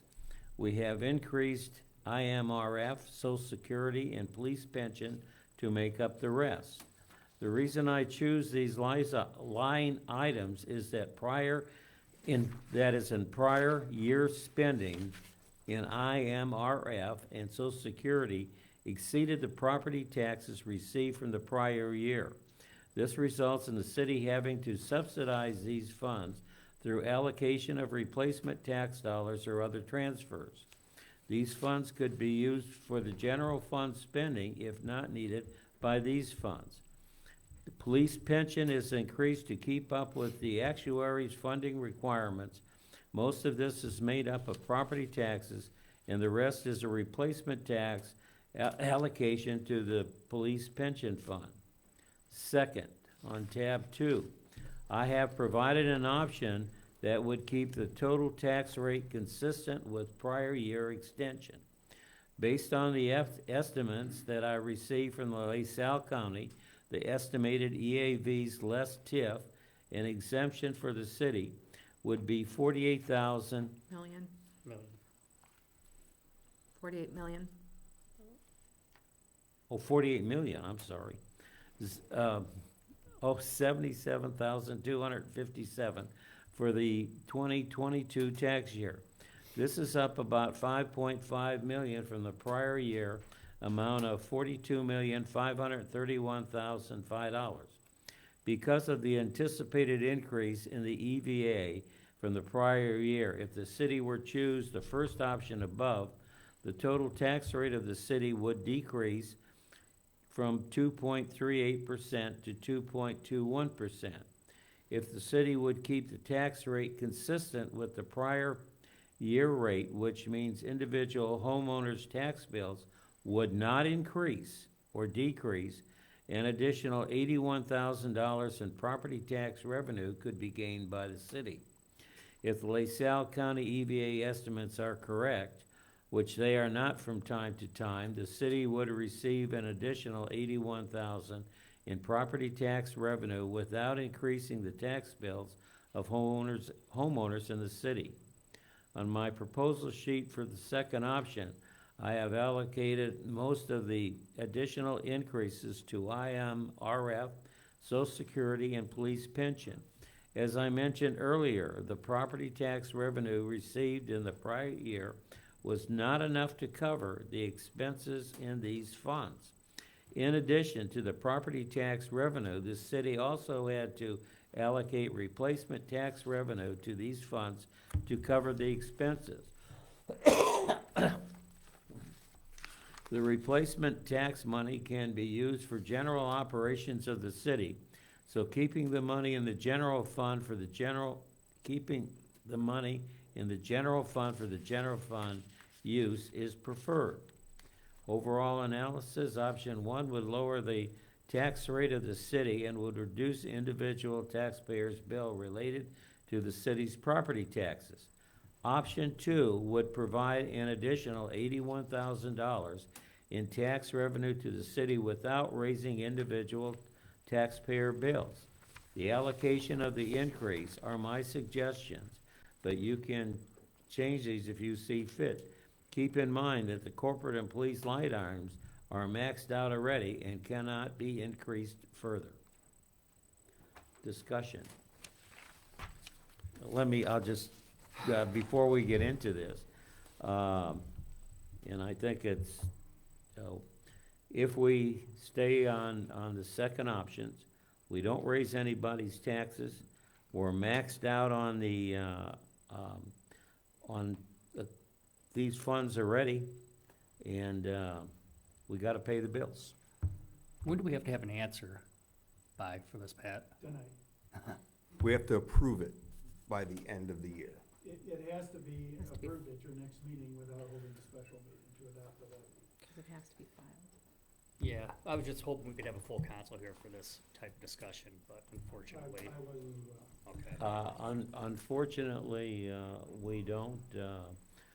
Tom came in this morning and he said he had his flight changed. Well, I mean, he might not be in the air now yet, but he was when we started. I understand. I mean, I know he can't help, but I just didn't know if we could put it off for 2 weeks and have the discussion. I'll just say, I think option two is the way we have to go. We're not raising any rates, and we're keeping enough money to pay what we have with the IMRF, Social Security, and the police pension. So, go ahead, sorry. I could talk for a while on this, so I just want to get everybody. Well, we're gonna limit you to 5 minutes. Good luck with that, Mayor. So the first thing is, just mentioned right there, I don't think Joel spells it out here, but if you look at option one on the first thing, it talks about how total levy rate for current year if you do the 4.95% increase. The second one is higher than that. He doesn't mention it, but I believe, if I'm reading this correct, if we go with the second option, we're gonna have to have a truth and taxation hearing. Because if the first option is already at the maximum of 4.95%, this next one goes significantly higher than that. And I'll get into the overall increase of the levy rate in a bit. And I don't fault Joel for this. I think this is a problem that's across the entire state of Illinois. One of the things I put in everybody's packets is the property taxes over time across the United States. Illinois is number 2 in the nation of the highest property taxes per property value. And I truly believe it's based on every taxing body generally raises everything to the maximum they possibly can every year. And that constantly, they raise it higher than the consumer price index, they raise it every time. I don't have a problem with the truth and taxation hearing if you can justify that you need the money. There's 2 things with this. Number one, I have an issue with raising the property taxes to the maximum allowable amount we can when we've had a surplus every year for the last 3 years. I don't think that's true. That is true, yes, sir. If you look at the letter, if you remember when we had our audit done, I asked the question, her name was Samantha. I asked her if we had a surplus this year without all of the infrastructure items and special funds that we got. And at the time, she said she didn't know. She wasn't sure because there's so many in there. And then I put this in everybody's packets last meeting as well. She sent an additional email that says, in regards to last night's, I can read it off here. Hi, Jason. In regards to last night's conversation, the general fund did have a surplus that we were looking at, all of $708,756, but $336,000 was from transfers in the electric, water, and sewer departments. That's because of the increases we had for the infrastructure. So then further she goes on, the excess before that was $372,756, but of that, state and federal grants was also $302,950. So if you take out that, there was not much excess, which is true. Only comes to about $70,000 excess for surplus, which is smaller than our previous years. But if you remember, I don't have it in front of me, I want to say last year was $3 million, and the year before that was $300,000. Granted, the $3 million is because we had so much money set aside for, we didn't get the second feed put in and all that kind of stuff. But, You got that now. what's that? You're gonna be facing that next year, We- plus, plus the inflationary figures. I agree with all of that, sir, and I actually have a figure, I've come up with that here, and granted, I'm not an actuary or a CPA, but I do have a figure. So the point is, we've had a surplus every year since we've been in office, and we're still raising it the maximum amount. I think that is where the state of Illinois is at fault. I can't control what the rest of the state does, but we can control what we do in here. And I truly believe we should not be raising it the maximum amount when that happens. So the other thing is, I know that news medias and everybody likes to report, they talk about EAV. I don't like using the estimated EAV to say that because the value of something went up, we're gonna get more money out of it, but in reality, it's not gonna affect you, so it makes it okay. I don't think that's a good justification, because the bottom line is, the city is still bringing in more money.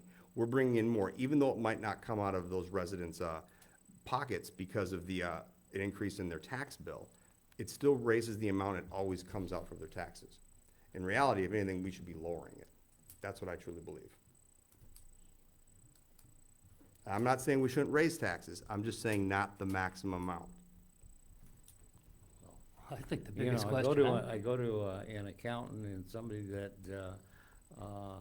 kinda looks at this and is a hell of a lot better expert than I am, and I'm looking to take his advice. I am concerned that our expenses next year, and I'm not even looking at what the police pension, the IMRF, and the Social Security increases are gonna hit us with, because they are some tax bills that were created years ago that we have to pay.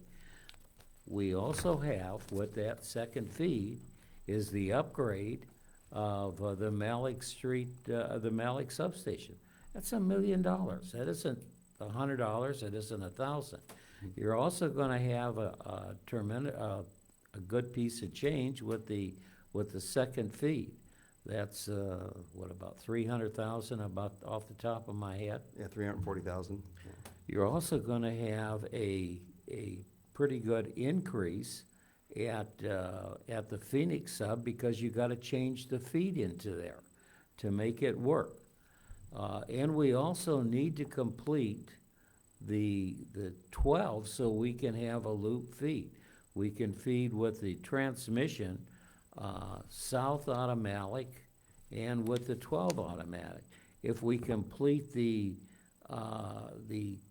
distribution feed at 12, we can loop that through.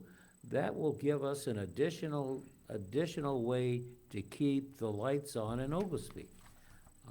I feel strongly that's we have to do that. I agree with all those points, sir, I really do. So here's the thing, so I did a little bit of math, again, pretty good at math. I'm not an accountant, but I will tell you that by us raising it 5% every single year, it comes out to a compounded of 21% increase that we've done. That's how much we've pulled in. I know that's not what the residents feel in their property taxes because of the way that they calculate equalized assessed value. I get that. But we're pulling in 20%, 21% more if we do 5% again this year. If I look at what the actual consumer price index was, if we would have done the 1.8, the 1.2, the 4.7, and this year, because inflation is higher, it is at What is this 8.6. year at? 8.6. Yeah. It is high. So if we would have done the other thing I've been talking about the last couple of years and just raised it the 1.8, the 1.2, and the 4.7, I would have been 100% on board with raising it to 8.6 because that's what we followed. But if you add up all 4 of those years, it only comes to 17.1%. So we're still over 4% higher, even if we do the 5%, right? So my recommendation is, I did the math of, instead of doing a 4.95, if we did 3.765 increase, that would change the amount, instead of the levy request being 1,062,300, it'd be 1,049,790, and that would mean that for the aggregate of all 4 years, we've only raised it the consumer price index. Now, if you do that every single year, that does mean that not every year you'll have a surplus. Some years you will have a surplus, some years you won't. I don't have an issue with raising it higher if we can show that we didn't have a surplus, if we had a loss or anything like that. Yeah, but if I'm not mistaken, in the first 3 years, we actually had a negative. No, no, sir. No, sir. I will definitely make sure I bring those out. We had a surplus every year that we've been in office. Well, I think the biggest question I have, and this goes from what you were saying, Jason, if for option 2, we have to do a truth in taxation, then He doesn't say that. we need to reevaluate. He doesn't what we're say doing that, here. but, because if you, I'm concerned you may not have enough time to do the required publication. Let me read this. This is an email from Samantha Casey. It's to you, Jason. This is in regards to last night to expand our conversation. The general fund did have a surplus that we were looking at of the $708,756, but $336,000 was from transfers in from electric, water, and sewer departments. The excess before that was $372,756. But of that, the state and federal grant was $302,950. So if you take that out there was not much excess. Attached is a 5-year comparison. As you will see this year, the general fund has had a loss prior to transfers. I have highlighted the numbers you could focus on when looking at the comparison. I think that the 5 years need to take into consideration rather than just this year. The general fund prior to this year consistently was negative. Hopefully, the 5-year comparison can help determine where you average out in the most of these revenues and expense items to kind of give you an indication of 2023. The further years, especially if this is a big project, I believe I said in the meeting that I want to reiterate the federal grant money, which most cities have more payments in FY 2023 after that is done. The one thing I also know, there are numbers in from April 2022, which was 6 months ago, depending on what you have spent this year, purchasing equipment, doing improvements, and many other variables, your finances could be currently different. And part of what we have and are facing us, the city of Oglesby in 2023, we've got some big projects coming up. we do. And if we're going to grow, and if we're going to attract businesses in here, we have to have reliable electric. That's been a problem. And part of the problem, the city hasn't stepped to the plate at times, and in and made the necessary financial commitment. I agree with everything you said right there. The one part I don't necessarily agree with is I know there's a mention of the 5 years negative, because I've said it every single year. You can check the minutes. Every single year in December, I say, we had a surplus. Why are we? I don't know what they're referring to that, because when we get our audit that's read off to us, the last 3 years in a row, we've had surplus audits. So if there's another negative that's being, I think what she's referring to is the general fund. The general fund has a negative. It's not the actual audit of the city. The general fund has a negative because remember, you even made mentions of it before. We used to steal from it to pay for the water and sewer infrastructure because there wasn't enough. It was ridiculous. We I know. subsidized the water know. rates for years instead of putting money into the infrastructure. I know. And now we're paying for it. I agree, but what they're referring to is the general fund, not the surplus that the city didn't get. The city has been in a surplus every year, and that's my argument that I've made. I might lose the battle, which is fine, but I'm trying to make my point of if the city's in a surplus. I understand your concerns, but I also, we have to take a look at and keep the city moving ahead. So doing that second feed, all those little things that you're talking about and everything like that, fully committed, we need to do that. That's probably gonna be well on $1 million. It'll be $1 million. Well over $1 million, I get that. So what we're talking about here is, we are looking at option one is a $51,000 increase to the property taxes.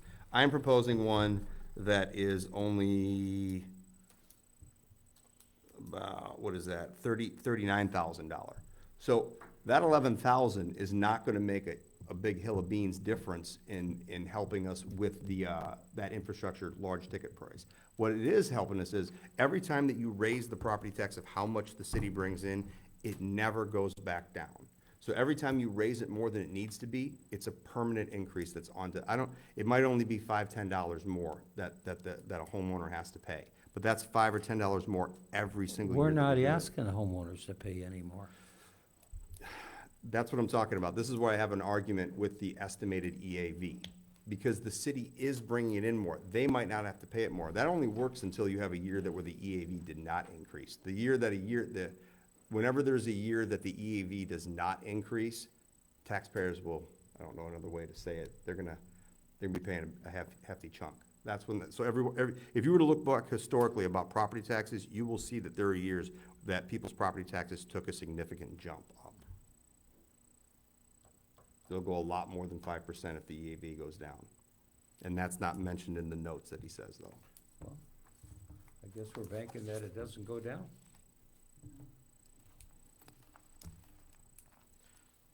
I think we have to make some decisions, and Well, the first thing I would ask is, because he doesn't say it here, if you're thinking about option two, we need to find out, is that a truth in taxation hearing? I think it is, Jason. Do you see what I'm saying? Yeah, I definitely. I'm just surprised that in the letter he sent, he didn't mention that. Because it says it specifically here, that's the maximum, then here it's kind of been left off. So, No, I think you definitely have to have a truth in taxation hearing if you wanna raise it more than 5% over last year's extension. and that's what option two is, as I read it. It is. But it's allowable Well, I don't because want, of the increase keep in in the mind, I EAV. don't want option one or two. But I just wanna make, if the council is gonna go with option two, you need to be aware, I think we have to do a truth in taxation hearing. I don't have a problem doing that. I don't feel comfortable with that, I don't think. I don't wanna go over the 5%. I don't think we're in a position. I thought that was within our scope to go to without doing a truth in taxation. I did not realize that. And I'm not in favor of doing that, but you guys, So what are you gonna do when the money runs out? I think we cross that bridge when it does. But to go out for a truth and taxation hearing when we're not having financial difficulties at this very moment, I think going up to the 5% is all I'm comfortable doing. That's just my feeling. And I agree with what you're saying, Dom. I We do were too. hoping to get believe me, and I've said this publicly, so I'm upset with Ameren how long it's taken for us to try to get this second feed started. I was hoping we would be in construction in this last year, and it's still, the project is stalled. So eventually, we are gonna get to the point where we're gonna have to spend a lot of money for it. That is going to happen. But I don't like the idea of raising rates for something that we haven't had to, we don't even know when we're gonna have to spend it yet. We know it's gonna happen. Well, you're gonna have to spend it in the next year. I know, but raising it $11,000 extra over top of all, so Mr. Commissioner Udis, if you're not happy with option 2, can I interest you in option 3 of a 3.765% increase? Negative, Oh. nope. Thoughts? No thoughts on tax rate at all? That's all we ever do is tax people. But, oh, never mind, I'm not gonna, Well, this is my opportunity to, would you like to do a different tax rate then? This is my opportunity to see if I can finally, after 3 years, get a vote to win. Like you see, you have to just take a look at everything and go from there, I don't know. I'll make a motion that we follow option number 1.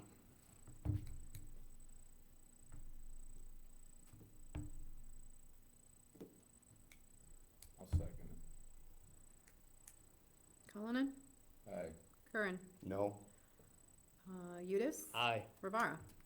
no. Alrighty.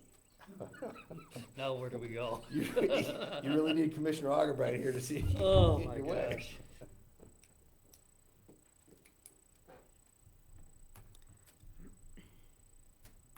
Has anybody talked to Tom to see what his response to this email was? I was hoping he'd be here. I don't wanna speak for him. No. I know he was gonna, I was gonna make my argument, I know he was gonna say the same thing he says every year. Where are we gonna get the money, Jason? Where are we gonna, I was gonna say, from the surplus that we get every year. But we're not gonna get these government surpluses. So, again, if you go back to her letter, even without the government surplus, there's still, I shouldn't say government surplus, without the government funding, there still was a small, there was not much excess. $69,806. That was pretty, I said about 70,000, about 70,000. Not much, but it is still a surplus.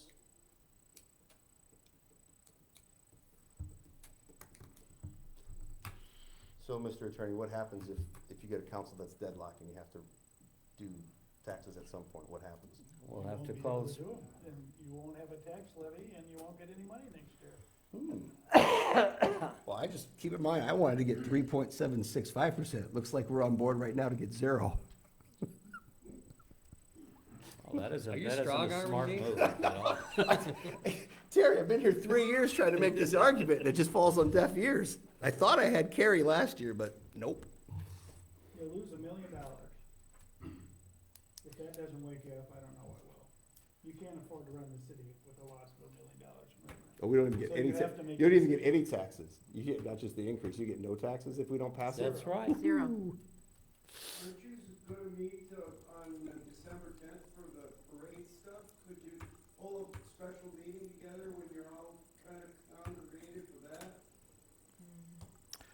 Mayor, can I ask you a question? Again, I don't want option 1 or option 2, but I do want the council to move forward on something. Is your reluctance for option 1 because you're thinking that you might not have to do a truth and taxation hearing for option 2, or are you still good with that either way? I think we need to get the money if we're gonna do these projects. We've got, part of the reason with IMRF is so damn high is strictly because we had, 5 or 6 people take that early out. The other part of the problem that we have is we haven't invested in the infrastructure. We have to do that. We've made, I take a little fault with that though, Mayor. There is a lot more to do. We have done a lot the last 3 years within infrastructure. I understand that, but let's just look at it.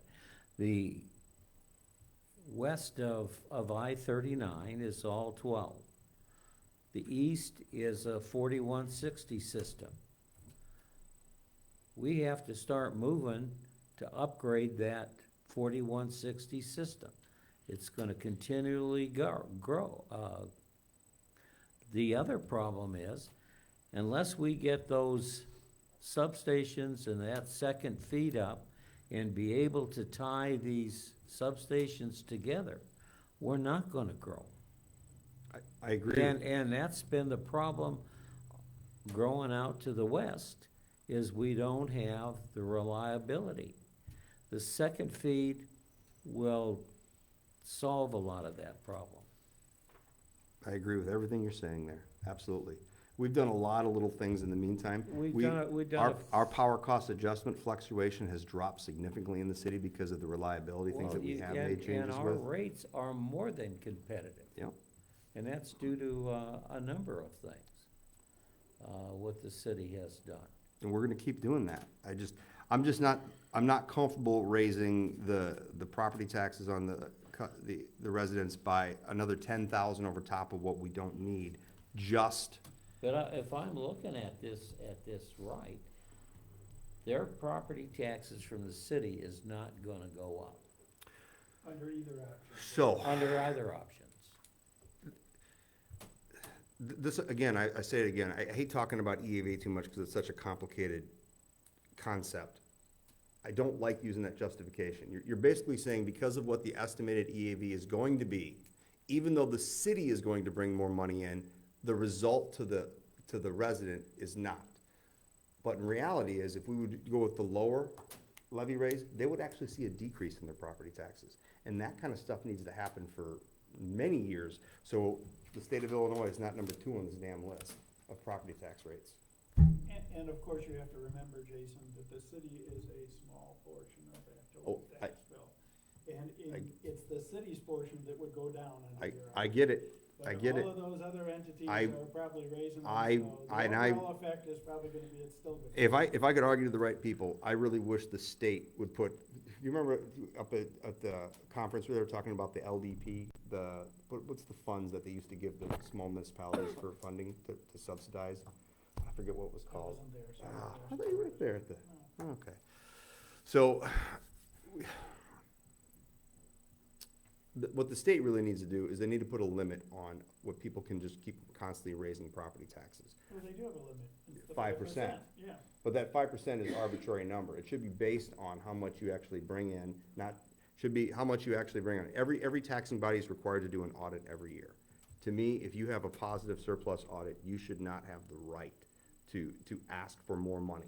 To me, if you have a negative, for whatever reason, you might have a negative aspect for something, you should have the right to ask for more then, but, because everybody, you're right, everybody asks, even if the city only asks for 3%, and college, the high school, the local school, the library, the fire, everybody They're all going pulls up. maximum 5%, I know, but my part, we're doing our part then. Some counties have adopted the PTEL statute, Jason, which the legislature enacted.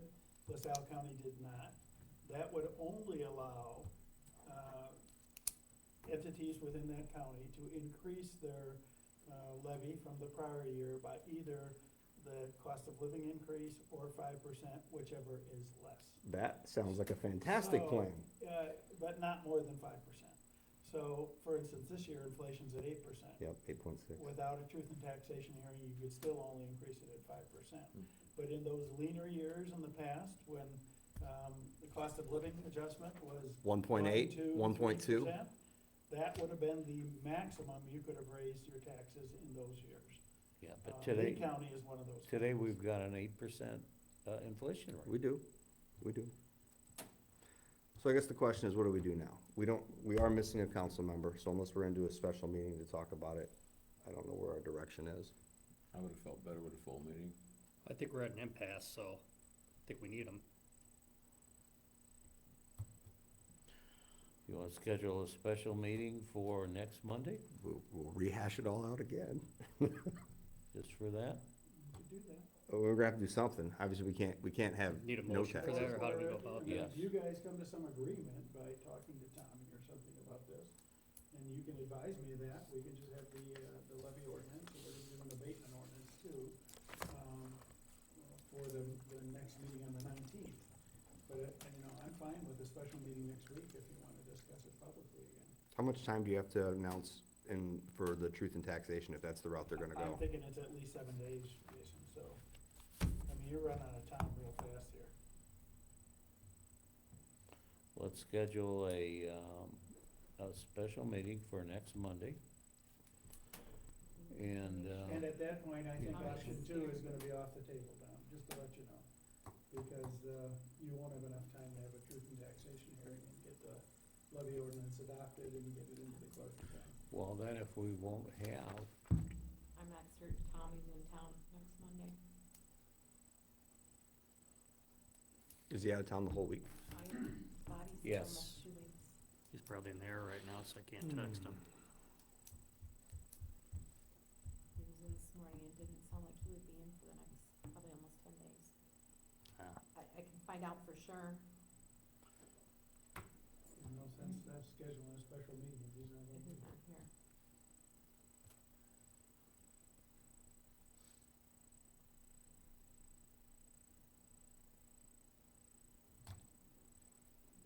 We can move on. We know where Terry and Cully are coming from, so it's up to you two to decide.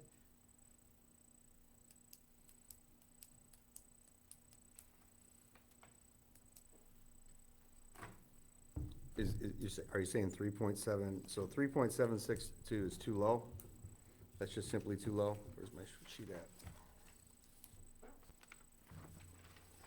Where'd I put that at? Lost it already. I would just be happy with not raising it the maximum amount. So Tommy just responded to me, he said, I will be available. He said, does a call-in work? Could he call in? It works as long as he requests the clerk ahead of time to attend remotely and the council votes right up front at the meeting to allow him to attend remotely. Ask him if he can send an email, because I think it has to be done so many days before the meeting. It does, under the ordinance. Mhm. I think it's 3.7, but I could be wrong. So, I'll have to request it in writing.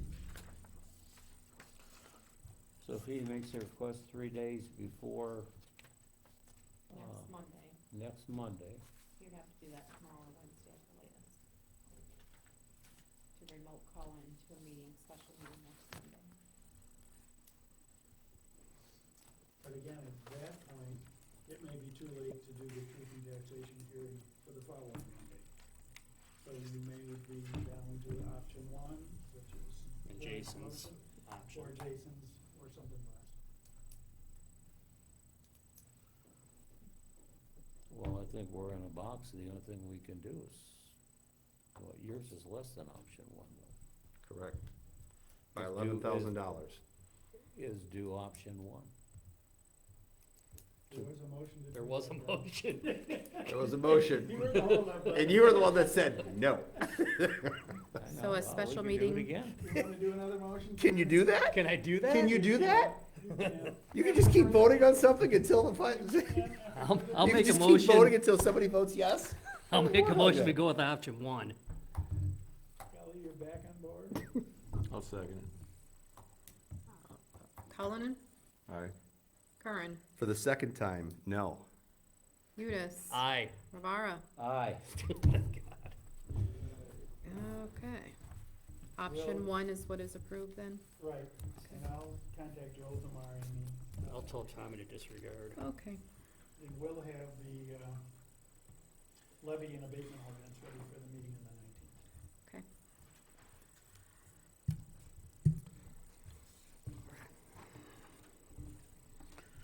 Old business.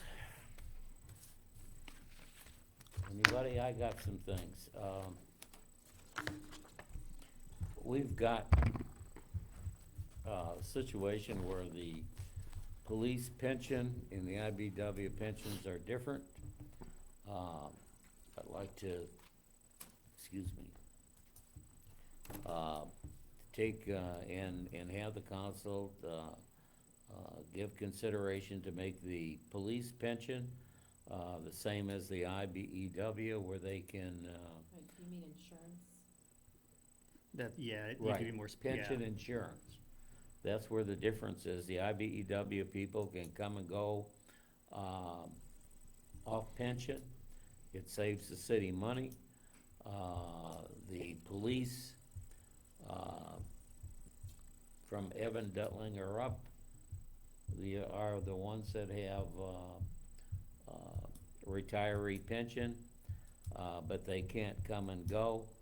And I think in order to keep our police officers And none of them would be retiring before 15 or 25 years, because they're, anybody after Duntlinger is a tier 2, so they gotta be at least 55 to retire.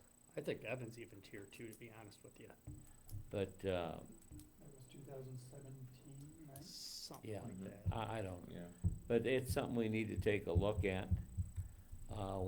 Rich Watts is gonna retire here in the next year and a half or so. We're gonna have to look at getting somebody to replace him. He knows where all the bells are, all the buttons are to push. I don't want him walking out that door and, scratching my head what we're gonna do. The other thing, we're so, damn short with, personnel anyway. We could use just an extra guy to help us float and give us 2 things. The last thing I got is I'm gonna, I had the building inspector and the electrical inspector inspect, the construction work at 142 East Walnut Street. That's the building east of, Seneca Square. It's a disaster. We need that for them, and I need, my attorney to give me advice on how we do this. We gotta have them stop construction. They've got some stuff that's covered up. They can't, they got sheetrock over the wiring and everything else. And, from what I was told today, we need a thorough inspection. I don't want part of downtown to go up in smoke. So I guess I don't quite know how do we do this to, in order for them to construct and, stop construction and, to, come into compliance. Well, I think probably, I'll have to look at your ordinances, Don, but I think the building inspector would have a right to stop construction if it's a safety issue. But I don't know specifically what the Well, problem look, and is. let's see if we can get it done as ASAP. I'll check that ordinance. Next, we'll go to public comments. Oh, everybody's doing one. Commissioners' reports. I've got a few things, Mayor. Just to make the public aware, the Oglesby Firefighter Association is doing a Queen of Hearts fundraiser. The money raised is gonna benefit their association, which they use to purchase equipment for the fire department, which in turn saves the city money. They do that every Wednesday night at Claudette's. Tickets are sold from 5 to 6:45 PM, and then the drawing is at 7 PM. So I encourage you to support the fire department. Second issue that I'm gonna bring up at a later meeting, but I wanna make everybody aware, we've had an issue with one of our businesses having false activated fire alarms. They've had 6 in the last month, which is a nuisance to our fire department. And plus, it's costing us money to pay these guys to go there unnecessarily. We have an ordinance, 9.40, that it says false reports of fire, but I think it's too vague. I want to work with Pat to come up with something that's a little more specific. And what I'd like to see, I want to pull some ordinances from other departments that charge for false alarm responses. The way I'd like to see it set up is maybe the first 2 are a gimme. So the first 2 we respond out there, hey, it's electronics, people have issues. But then maybe every time after 2 within a calendar year, we stair step it. So maybe the first charge is $50. And then we down to $200 for the 4th time. The 5th time we go to $250. And then after that, maybe go to $500 for every time thereafter. And I'm sure that will get their attention if they don't want to fix their fire alarm system. What's the problem? They got a malfunction? Well, they have a very old system, first of all, and I think it's just halfway laziness that he didn't want to take it out of service to get it repaired. See, what typically should happen is they need to call up Valcom or whoever's monitoring their system and say, listen, we're having trouble with our system, we're gonna take it out of service, we'll contact you after it gets repaired and bring it back up online. They weren't doing that, and they just kept letting it go off and off and off, and I don't think they thought that much of it. Well, 6 times in a month for a volunteer fire department the size of ours with personnel, so if we're out there and we have a fire in town, the 4 guys we have available are now tied up out there, and we don't have anybody to respond to our emergency where your house is burning down. So you're saying basically creating an ordinance that ties in an incentive to make sure that their fire alarm system is working properly, because if it's a false one, they'll have some extra charges and fees that have to That's come what with I'd like it. to see, Jason, Okay. yes. Well, I agree. I don't know about if it's fault. He needs to get it repaired. That's the bottom line. I understand that, but But we don't have a means to enforce that, it looks like. well, we kind of do. We have an ordinance that says, it's very vague, it says they can be fined anywhere not less than $25 to no more than $500 per occurrence. I just don't like that language because I want the people to know up front what the charges are gonna be. I don't wanna just take this guy and give him a $500 fine because we're upset our fire department went out there 6 times. I'd like to have something that I think is more fair, where they know after they go past that second false alarm, the freebies are done, and they're gonna start to incur a charge for the malfunctioning. That's just, and I know that's kind of common practice in the industry. You see it Well, we done, need to make it where it'll prompt him to get it repaired. correct. And I talked to the guy, personally, I talked to him, I also talked to I did a 3-way call with him, I did a 3-way call with the gentleman who was working on the fire alarm system. To be fair, they're very apologetic, they were pleasant to talk to, but I still think nonetheless, we need to have something on the books to make sure that this doesn't happen with anybody else. Okay, anything else? Yeah. We have Shop with the Cop coming up, and the police department is still accepting donations. If anybody would like to donate to them, they can see Assistant Chief Mike Margus. He's kind of leading the program for us this year. So if you would, please get him some donations for that. It's a great program. And the last thing I have, Mayor, is I'd like to congratulate Dale Corcoran. He was voted Oglesby Firefighter of the Year, so congratulations, Dale Corcoran. That's all I have. Well, thank you, and I thank Dale too. Cully, Nothing tonight. nothing? Kern? The only thing I got is the tree clearing started down at the wastewater treatment plant. I don't have an end date, but they're hoping by the 18th it should be mostly complete. And the last thing I just want to say, while it is frustrating to lose a vote on something 4 years in a row, I do appreciate the mayor and the council for allowing me to voice my concerns and having the discussion in the first place, It was a good discussion. even though it doesn't go the way you wanted. I appreciate that. Thank you, sir. I got a couple just short things. December 10th, Oglesby Christmas festivities. 1 to 4, the Oglesby City Christmas Walk will take place with family-friendly kids' activities at every stop. The list map can be picked up at City Hall. Walnut Street will be closed from 1 p.m. The We Are Oglesby Parade starts at the Elks at 4 and ends at the police station, Woodland Avenue. Walnut Street will be open, at the conclusion of the parade. Enjoy the Christmas festivities in Oglesby and on Walnut Street. This is a little bit disheartening. The Oglesby Food Pantry will be closed for the time being until we can come up with a way that will stop the vandalism at City Hall and Seneca Square. Destroying the food that is intended to help those in need is unacceptable. Those in need for assistance can come into the City Hall and we have packages made up. Please register for the Christmas lighting contest for residential businesses at Oglesby City Hall. I'll entertain a motion to adjourn. I'll motion to adjourn. Second. Cullinan? Aye. Kern? Aye. Udis? Aye. Rivara? Aye.